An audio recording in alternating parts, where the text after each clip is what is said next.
the organizations who are treating the rollout of AI as purely a tech rollout, they're not successfully driving AI adoption. Because yes, you can, ask ChatGPT a question and it'll spit out an answer. But the real value and where we're at now is moving beyond that. And so the organizations that are keeping humans at the center of this massive change management initiative are succeeding in that. And I think that that's something that is worth noting and calling out, and why I see this as very much a customer success and education initiative. You're listening to Unchurned, brought to you by the Gainsight Podcast Network. Imagine you're handed a blank page. No playbook, no precedent, just a mandate.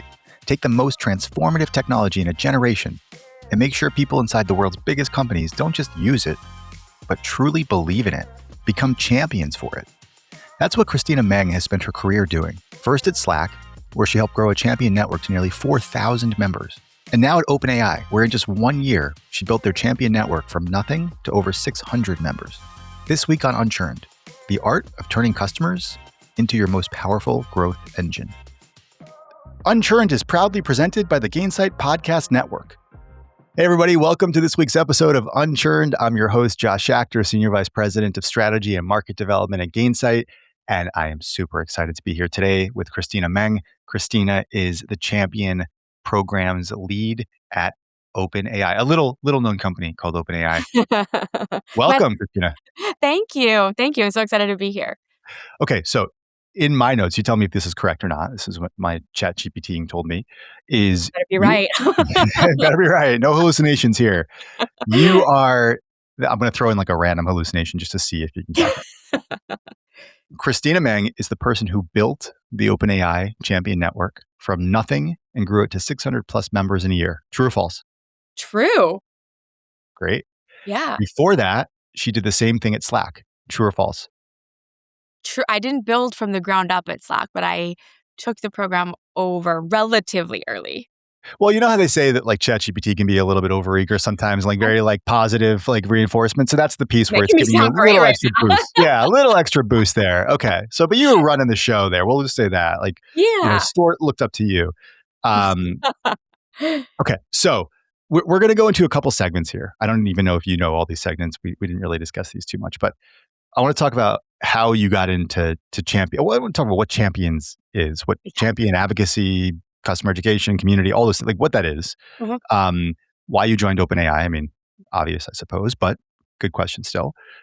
Where your role sits, what it's been like building out the network. We want to talk about internal champions and what that is, and then where this is all going. So let's rewind the clock a little bit.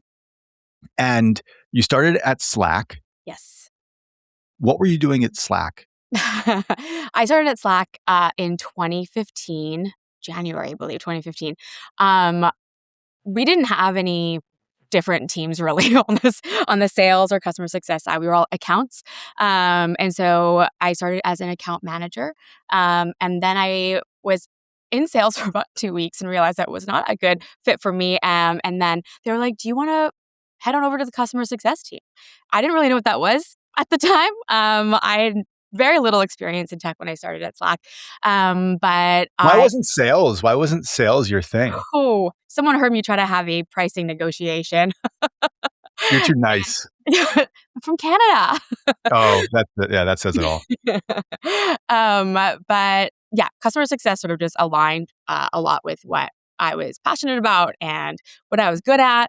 And so I was a high touch CSM for about 3 years, and I was sort of dabbling in champion programs that someone on the marketing team had started to build out. And it was a lot of sort of roundtable events around the product. And I grew up a debater, public speaker. I also love event planning. And I was like, this is a great little sort of side hustle for me. And I loved attending the events, speaking at the events, and helping to plan them. And then when that person left the company, they sort of asked if I wanted to take it over. And I was looking for a new challenge and sort of fell into it. Yeah. Just stumbled upon it. Should we step back and talk about like you can kind of clear the air here. You get a lot of CS ICs and leaders listening to the show and other go-to-market functions as well. What is a champion program? Mhm. So, a champion program is a program that connects, at least here at OpenAI, I would say connects individuals who are um, advocating for, but also driving adoption of your product or your services within their organizations. And so, I think it can fall under different organizations in different places, both at Slack and now here at OpenAI. We're aligned to sort of the post-sale success organization. That's where we fall under. I think I work very closely with advocacy teams, and I work closely with community just to make sure we're aligned. But a But lot of it's not because what you just described a second ago to me sounded like, oh, it's advocacy. It's people who love the product and they're helping to others to learn about the product as well. But then you said it's not advocacy? we connect into advocacy. We find advocates from our champion programs, but our champions are, I guess, if you want to define them as internal advocates, but I think what we're seeing more and more now is that they're actually the individuals who are pro- leading these programs that are driving adoption internally. And I see. so, yeah, I work with our marketing team to find champions who are advocates. But the role is a little bit different that we're learning, especially now. I think it was a little bit more aligned to advocacy when I was at Slack, but is a little bit different here. So if I'm hearing it right, an advocate is somebody who, and I'm sure champions can do this too, but an advocate is somebody who maybe gets on stage to talk Yeah. about the company or sits in a webinar and is in a fireside chat, or obviously they're used for a reference that you need to or a peer exchange. That's an advocate. Champion can Exactly. do all those things, but champion is also the person that's like the node within the organization, the power user, the person that's hosting like the internal fireside chat and really kind of helping to spread the word internally. Exactly. And they're almost like an extension of our customer success organization. They're doing a lot of similar things that our customer success managers or success team is doing in terms of leading enablement sessions, designing programs that support adoption, and continuing to measure value and telling that story. And so I think it does make sense, at least for us, for it to sit under our success organization. How did Slack use Slack for champion management? The entire Champion Network was run through Slack at Slack, and so yeah, when I took the program over, it was primarily in-person events, and so that's I had one under my belt, and then COVID hit, and I had to shift to virtual entirely. Yeah. And so it was a lot of trial and error figuring out like the best structure for the Champion Network in Slack. Now that we're virtual, the right cadence. But yeah, we were 100% on Slack in a separate designated workspace for the Champion Network. With all your champions, they were together in Slack. hmm Yeah, we did things like we would hide email addresses. We made sure that champions knew upon joining that there were going to be external folks within the same Slack workspace, and all of them were customers. So Yeah. we had the NDAs in place and privacy agreement. Yeah. Yeah. And how many folks was it? By the time I left, it's actually no longer around, but we were at I think just under 4,000 champions. Wow. Most of which were in Slack. You were had some kind of form of communication with. hmm Oh, okay. Well, so why isn't it around anymore? Um, I think it's now folded under the Trailblazers in some Oh, capacity. I see. Yeah, I think it was just a separate Slack workspace. I don't think it was scalable. Yeah. And Trailblazers has such a tremendous reach. But Yeah. yeah, it was Because so good. that's what I'm kind of wondering. I'm trying to think about like for folks that are out there listening that have a whatever Series A, B, C, D hmm growth company. Is that is that an effective way to run a program? Is through this Slack community? I think it really depends as well on sort of how you want to structure who your champions are. There's not one size fits all, I would say.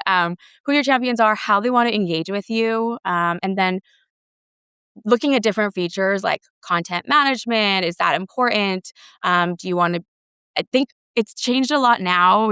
There's a lot better reporting and things like that, but there are trade-offs, I think, between different platforms. But I think as you're getting started, especially if you really want to drive that very high engagement and real-time engagement as well, Slack is such a good way to start and run your community. Yeah. Yeah, I mean, I was there for almost 10 years. I love Slack. I will always love Slack. Well, Uh, so who's the persona? Who was the champion persona at Slack? If you're able to put a finger on it, and then let's shift over to OpenAI. And mhm. who is the champion persona now at OpenAI? Yeah, at Slack, we had a lot of IT admins, and then it started to shift more towards folks who were in internal comms. Naturally, we had a lot of people from people teams, and primarily, I would say, like, I don't like to ever say what type of role or title should be a champion. More focusing on like the champion skills and activities that they're driving. But at Slack, it was a lot of organizing comms for internal champions, as well as trainings, and a lot more of it was wanting to learn from us, from Slack, about best practices of structuring their Slack workspace. So it was a bit more tactical, I think, on the Okay. product.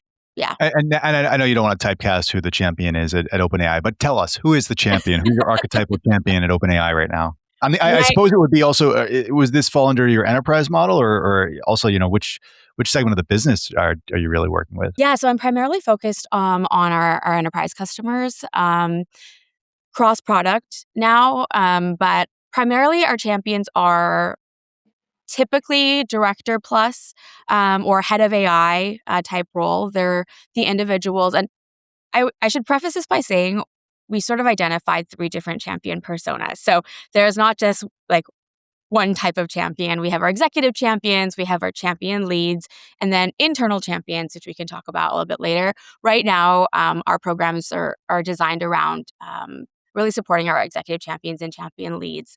And so our champion leads are typically head of AI enablement, again, the individuals who are really designing the systems and the programs to support education for their and adoption for their organization. So they're kind of leading the probably both strategic and tactical on AI transformation at the organization. Exactly. Our champion leads are the individuals who really have that sort of bidirectional influence. So they're taking Yeah. the guidance from their executive or their board and then turning it into programs that activate the internal champions to lead the trainings and sort of the hands-on workshops, etc. And you said there's three levels. There's the executive level, there's the internal champion. Sorry, what was the one that sat in the middle? Champion lead. Champion lead. So Mhm. the champion lead is like your director of enablement. The executive champion is like your CIO or Mhm. VP of something right below them. Exactly. Okay. Which should we start at? I want to learn all about it. I want like the gory details of how you run the program. So let's start with the executive. So just a little bit of background on myself. I'm pretty open about this on my LinkedIn. Like I I don't think I knew what customer marketing was. You're the first person I'm ever telling this to. I don't think I knew what Okay. customer marketing was 4 months ago. I don't think I even knew what the term was. I think I had to go chat GPT it. Mhm. What customer market? Now I'm running customer marketing at a Gainsight. Right? Topsy turvy world. Good luck to that team. Uh, They're in so great hands. yeah, so and one of our key initiatives is executive engagement. Mhm. That's actually one of the reasons that Chuck kind of tapped me on the shoulder and asked me to look over the program, was to build more of that connectivity, that muscle. So tell us a little bit about champion engagement. Excuse me, executive championship at OpenAI. Yeah, so I always say our exec champions are like our executive sponsors plus because they're more hands-on than you would typically. I don't want to stereotype, but from what we've traditionally seen, and our customer marketing team does an amazing job of like executive engagement in terms of like dinners and events and conferences, very very high quality. For my scope for executive champions, I'm really hoping to bring these individuals together who are a little bit more hands-on and active in the actual change management and like leading initiatives, bringing them together and sort of like off the record real talk. We do dinners, and we're talking about things like how to be a good and effective executive champion and sponsor. But again, it really is just bringing people together, our executives together, to talk about common challenges, and then bringing in OpenAI leadership as well as their account teams to be really be able to hear that as well. What's the coolest event that you've been in that you can talk about? The coolest event, oh my gosh, that's from our customer marketing team or from what I've done? No, for your time at OpenAI, yeah, in customer marketing at OpenAI. So, I mean, our customer marketing team does just the most polished, and our events team, really, really polished events. Were at Slush in Helsinki, I think, was it 2 years ago? And we had just the coolest, like, not even after hours, but, like, party that was club vibes that we were talking everyone was really excited about OpenAI. We had really cool swag, and, it was just the light everything was designed to perfection. It was a lot of fun. I'd say the events that I run are a little bit more scrappy, um, but, I really love I don't wanna play favorites, but I love the champion dinners that, we have for some of our executive champions. Again, it's just intimate conversation, and, What comes up? What comes up? What's the typical, like, in recent months, what's the typical talking points that you can share? I would say the biggest shift that I'm noticing again is just how hands-on, our executive champions are becoming, and they're realizing that in order to I mean, of course, it's very important to have that bottoms up usage and champions. They're realizing that in order to actually have AI transformation across organization, they need to play a more active role in change management. Like, Uh, they need to lead by example, they need to be doing all these things and the vibing and stuff in their free yeah, time? yeah, and they're asking like, how can we be more effective executive partners? And I think the biggest thing is they're really stepping up to provide that space and unblock what needs to be unblocked to foster a lot of safe experimentation with AI, saying it's okay to use this is how we are using it with the organization. Yeah, It's okay to use it in this way, and really making sure that they're almost setting aside time and making it okay to do things like hackathons or workshops or 10% of your yeah. time should be dedicated to experimenting with AI. That's a big shift that we're seeing. I remember a good friend of mine, David Karp, he's a senior vice president at Build Trust. He was the CCO at Disco, and he was telling me months ago, how Disco had done an AI hackathon. This is already like a year and a half ago. But he actually shared kind of the playbook with me of like, and it was like very like very organized, very intentional. The Mhm. whole executive team really planned it out, and they had like huge participation, and it did wonders for getting them to the next level with their LLM usage and tinkering. Is there any program that you've heard of or any company, I don't know, you can name names if you want or don't want, but like who's doing this really well? Like what's a program that's really effective? I think obviously Salesforce Trailblazers, when it comes to the education element. Um, Why do you say that? oh, No, I'm not being listen, I'm I naive. was thinking Tell me, yeah, what I miss? No, yeah. Tell me I obviously. there's just such a strong brand. I think even though some of these like the champion programs that we run, it's not technically, 100% community. I think having that brand and identity and like shared purpose is so important. And so that's something that I've definitely taken inspiration from is how do we start to really like, you're an OpenAI champion, like you're a trailblazer, like what that is and what it stands for. I think that's really important. I What do you think do? What do you do to have them have that self-identity?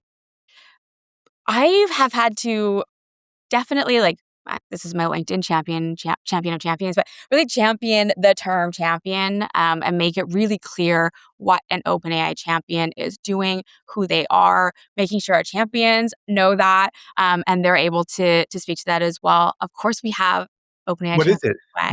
What is it?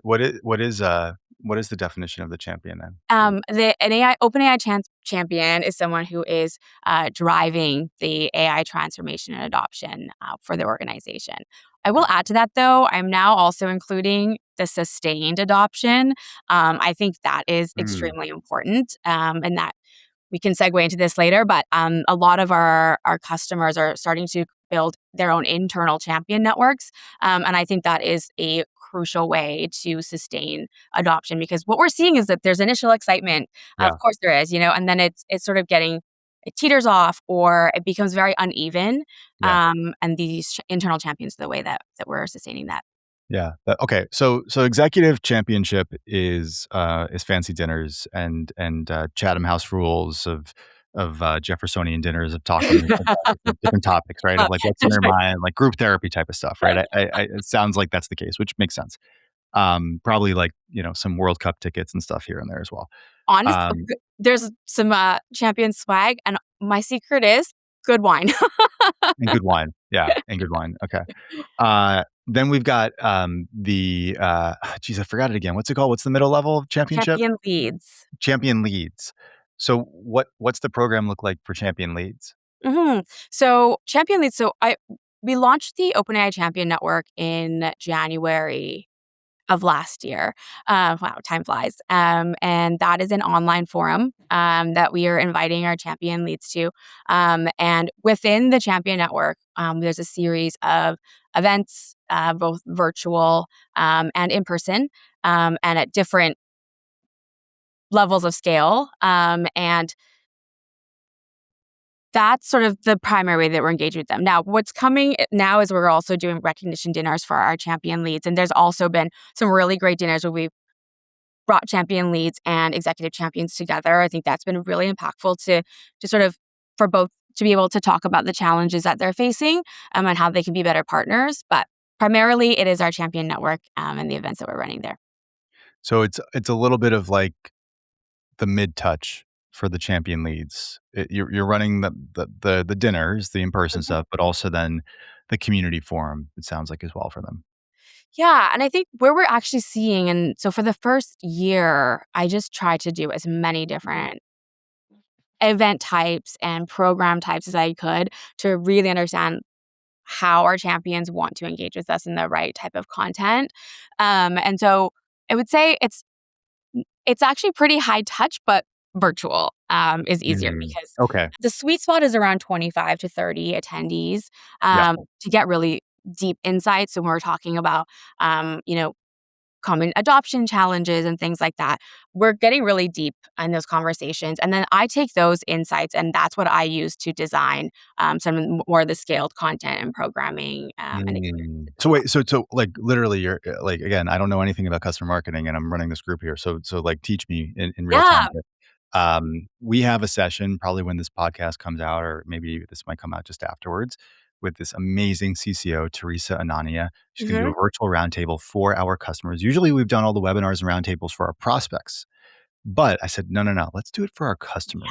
Yes. Like let's do it for our customers. Yeah. And then we can sell them later. Okay, no, just Yeah. joking. Not really. So she's going to do an amazing roundtable on work that she's done around coming up with an ROI attribution model for customer Hmm. success. And she's going to be pitching that. And we'll probably get about 20 people. So it sounds similar to kind of what Yes. you guys have been doing. Yeah. What so that's the one that I'm excited about. How else are you running these? Like, are you bringing luminaries from within OpenAI or outside of OpenAI to the table? Are you moderating them? Is Mhm. there a common challenge that everybody's going around the table, like preparing? Like, give me tactically how these things work. Totally. And so I don't mean to correct you, but Please, I don't actually sit on the customer marketing team. Um, please but correct me. I'm yeah, usually wrong, so this is helpful. And if I'm thinking it, then others are as well. So but sometimes champions does fall, or similar programs does fall under champions. I work really closely with their customer marketing team as why you know. don't you work on the customer marketing team? Mhm. Why don't you sit under the customer marketing team? I think because we're very much focused on education, Uh, and that the post-sale the activation of the usage, those are our primary metrics that, we're focused on for champions. right. As opposed to advocacy, it's Mhm. like you said before, it's the post-sale, Yeah. internal championship. Okay. We have I work with the customer marketing team if we find really strong, champions who would be a good advocate to speak at some of our conferences or a customer story, we Yeah. have a strong channel, of communication, and pipeline there. Yeah. No, it makes sense, and thank you for correcting me because that again, that, like, reinforces the marketing advocacy, that's more on the selling motion, the Mhm, championship is more on the adoption, sustained usage mhm. motion, that sort of thing. So yeah, so tell me, like, let's get tactical. How do these roundtables run? Honestly, sometimes I don't even say much. I am creating these spaces. I I figure out what is a good topic to have this conversation around, based on all of the insights that I'm hearing from our champions. I think I sit in a really interesting spot because I get to hear from, across so many different types of organizations and different sizes of organizations. And it's interesting to hear that, at least in the earlier days, that they were mostly solving the same challenges. And so just creating spaces for these champions to come together, share their stories, share their insights.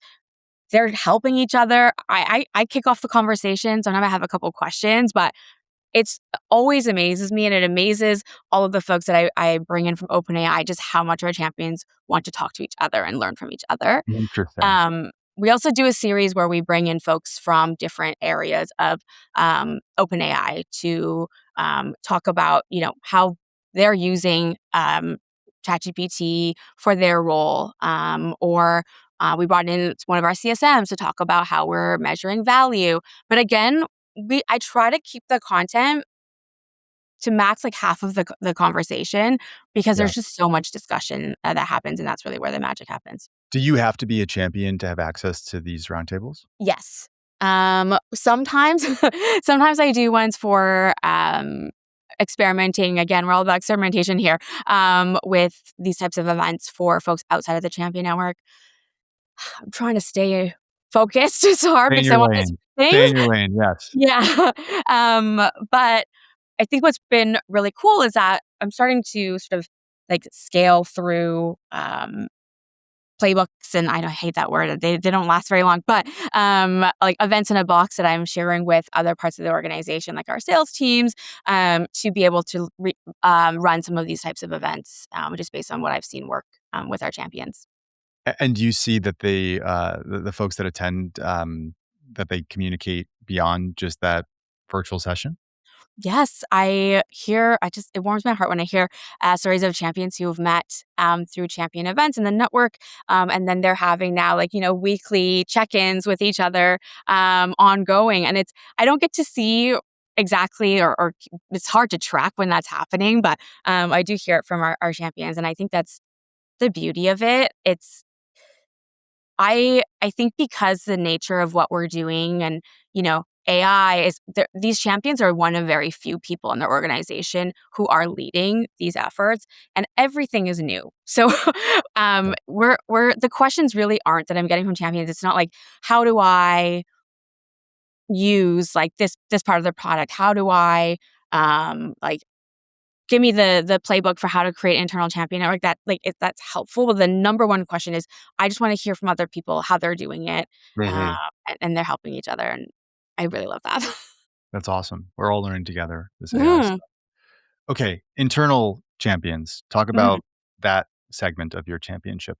So that is next for us to start to work with. But the internal champions are the individuals within an organization who often sit within different departments, and they are really executing on the like enablement strategy or the AI strategy that the champion leads have created. And so often, more and more now, we're seeing that our customers are creating internal champion networks. And so sort of bringing together all of these champions and making sure that they are have a way to connect with each other internally, have a way to share back their learnings from working with their teams and departments, and then are also sort of aligned when it comes to what they're trying to accomplish as a champion, what that internal champion role is, and it's different at different organizations. So these are the people that are hosting kind of the internal pizza party hackathons, and they're like the peers that everybody goes to for help. They're a little bit, maybe a little bit more at the individual contributor level potentially. Again, it's a mix, but yeah, I think what's another shift that we're seeing is, I think, earlier on, there was sort of power user and champion were used interchangeably. And I think that's still the case for a lot of organizations who are just getting started with, their AI adoption journey. I think one thing that we're seeing with some more of our mature customers is that there is a moment where that shifts, where they realize, okay, a lot of power users and enthusiasts can become champions, but champions need to want to have some level of influence, and have some level of influence in terms of teaching their Mhm. peers, because there's that step between loving using AI and OpenAI products for yourself. And then there's that additional step of, okay, now I want to teach others and figure out how I can, customize this training or this workflow for this team. So it Yeah. becomes almost a little bit more like a consultant type of role. Let's talk more about you. Let's go back to you, Christina. Okay. Before we go professional again, let's go back. Let's go personal. I also found out through my research that you are a big musical theater person. Is that right? Or is that hallucination? Oh, that's so right. So, right. Okay. I live in New York City. What's your favorite Broadway musical? That's okay. I have different categories. Okay, I would say Little Shop of Horrors, off Broadway, but one of my favorites of all time. Um, Moulin Rouge is always a favorite of mine. I love that they sort of when they switch out the leads, and you get to see a different. I love rewatching musicals, but you get to see a different take on it every time. And then, of course, as a Canadian, I have to say, Come From Away is one of my favorites as well. Mm. But the list goes on. Okay. All right. Good. We got it. All right. Now back to professional. After that Okay. little TV time out there, paint me a picture of your job through the week. It really varies, week by week. I know that's a non-answer, but there's a lot of travel, a lot of event planning, a lot of collecting insights and sharing them, um, but one thing that is a constant is that I get to be very creative, and I think that's sort of a big part of what I love about what I do. And then I get to talk to a lot of our champions and our customers, which is, again, that was one thing that I was worried about switching from from being a CSM to more of a programs role. Is I didn't want to lose that customer facing element. But again, it's really driven, and I'm sure OpenAI, we're releasing new features and products, and things are changing so rapidly that the constant really is just talking to our customers and thinking about like what new types of programs or how do I incorporate these learnings back into what I'm building Yeah. to stay on top of everything. Yeah. You sit across CS, product, marketing, community. You sit in post sales.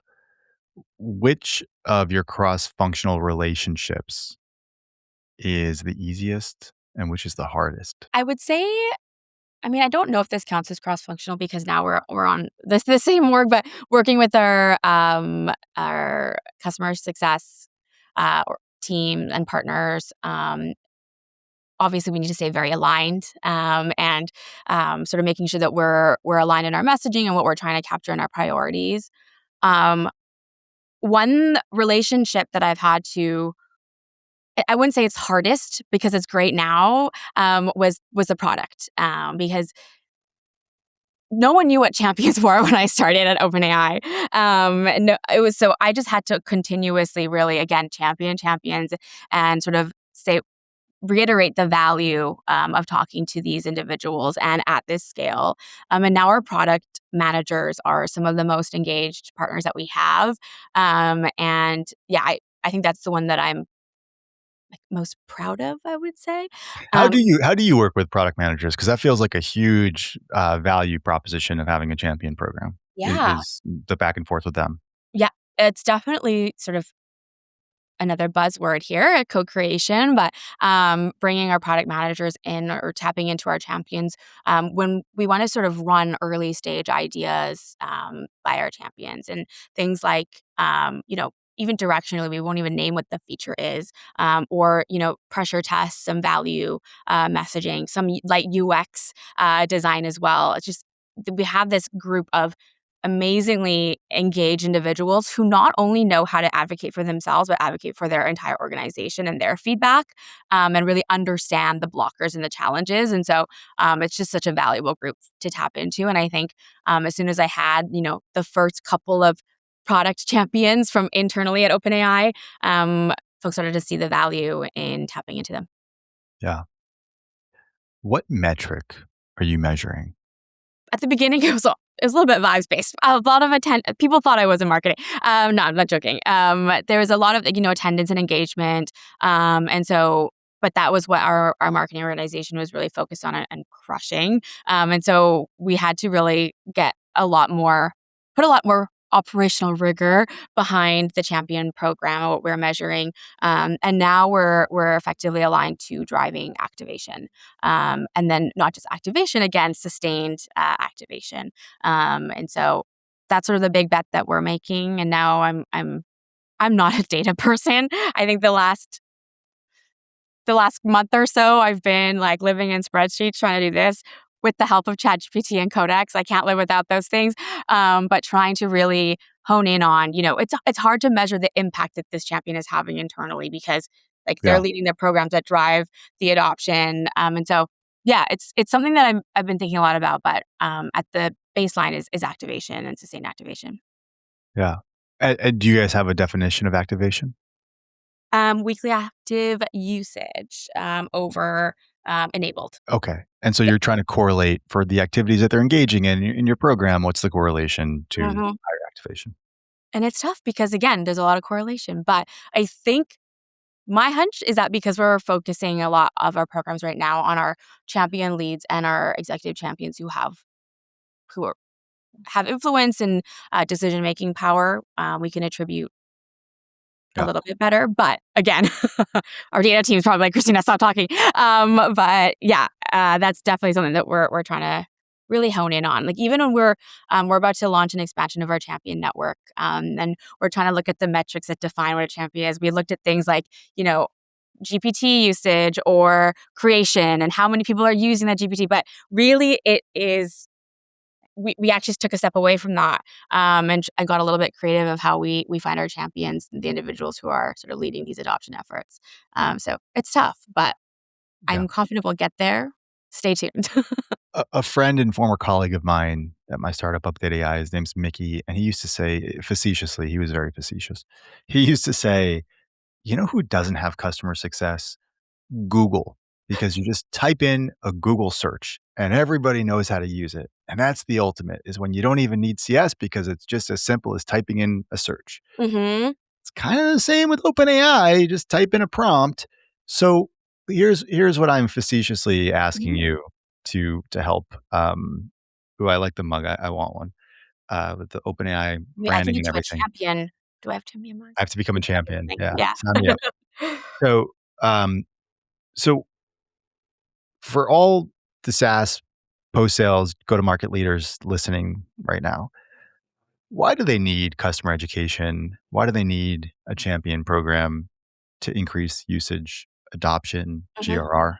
AI maturity and usage, I think is drastically shifting very quickly. I think what we're seeing across a lot of our um, customers is that the organizations who are treating the rollout of AI as purely a tech rollout, they're not successfully driving AI adoption because yes, you can ask ChatGPT a question and it'll spit out an answer. But the real value, and where we're at now is moving beyond that. And so I think the organizations that are keeping humans at the center of this massive change management initiative are succeeding in that. And I think that like that's something that is worth noting and calling out, and why I see this as very much a customer success and education initiative. If you think about it too, it's not just like a one-time like roll out this tech.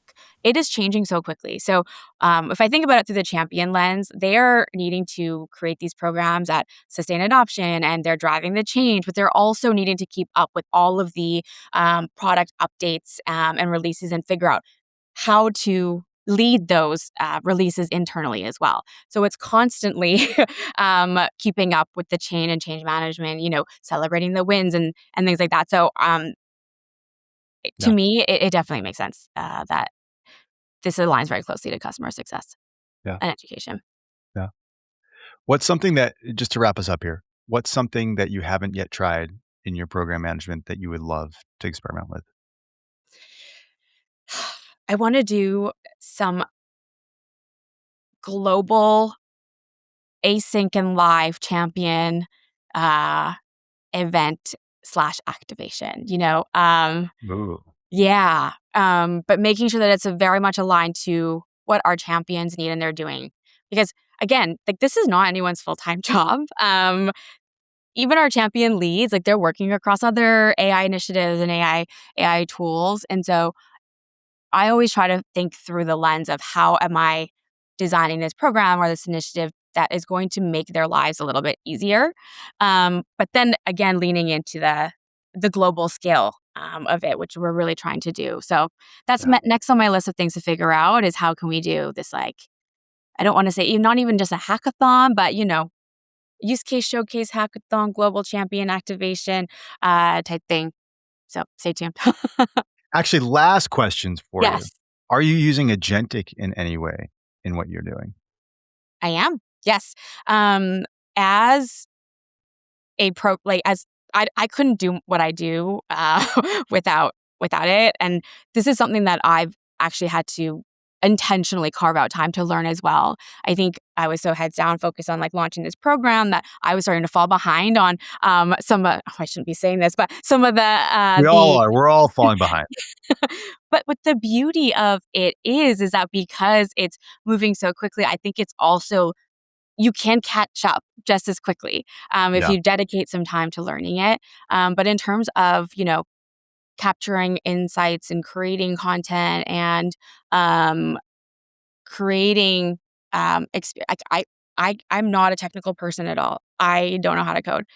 This has now become a whole personality is how much I use and love Codex, and I've done so many new initiatives and taken them on and streamlined so many of my internal processes that using Codex and some of the agentic. What's the one that that's the coolest or most effective? I'm trying to think through if it's something that incorporates anything that we haven't released yet, but I think um, the biggest one right now is, well, this is going to sound so.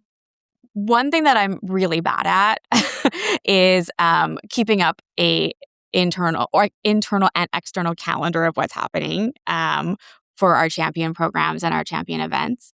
And so that's one thing that I've been able to create is I have this spreadsheet that makes absolutely no sense to anyone else. But I was able to use Codex to help me build a um, web app that essentially pulls the right level of information for our internal teams and links to the event recaps in Slack and